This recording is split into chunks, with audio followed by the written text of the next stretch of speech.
Hello বন্ধুরা, তো তোমরা সবাই কেমন আছো? আমি তো খুব ভালো আছি আর আশা করি তোমরাও খুব ভালো আছো। দেখো, সকাল সকাল আমি উঠেই ঠাকুর দিয়ে দিয়েছি, কারণ সকাল সকাল না করলে আমার বাচ্চা যতক্ষণ ঘুমাবে ততক্ষণ আমার কাজটা সেরে নিতে হয়। ঠাকুর ঠাকুর দিয়ে আমি রান্নাটাও প্রায় সেরে নিয়েছি। এদিকে আমার মাংসও না আমার গিলে মেটে হচ্ছে। আমার তো খুবই ফেভারিট জিনিস, মাংসের থেকেও ফেভারিট। তোমাদের ভালো লাগলেও বা ভালো লাগে যদি তোমরাও কমেন্ট করে জানিও তোমাদের মাংস ভালো লাগে না গিলে মেটে ভালো লাগে। আমার তো এই জিনিসগুলো খুবই ভালো লাগে। আর কি বলবো,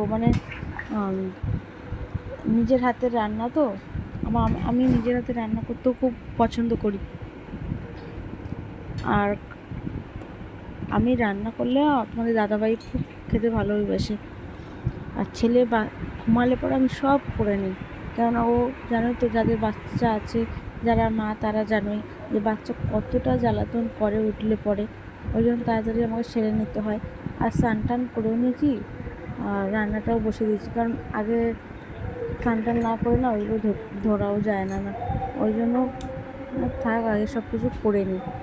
তারপর বাইরে ওয়েদারটাও এত সুন্দর লাগছিলো, কালকে একটু মেঘলা মেঘলা হয়েছিল আর একটু বৃষ্টি বৃষ্টি দিচ্ছিলো সকালে।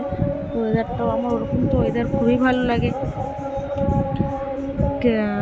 বেশি বৃষ্টিও অত ভালো লাগে না, বাচ্চার জামা প্যান্টগুলো শুকাতে হয়, ঠিক। আর রান্নাটাও আমার প্রায় হয়েও এসেছিলো।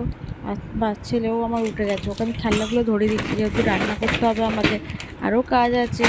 ওই জন্য আমি ওকে খেলনা, আর ও বেশিক্ষণ ঘুমায় না, অল্প করে অল্প করে ঘুমায়। দেখো, আমার রান্নাটাও শেষ হয়ে গেছে। তো ভালো লাগলে সাবস্ক্রাইব করে দিও।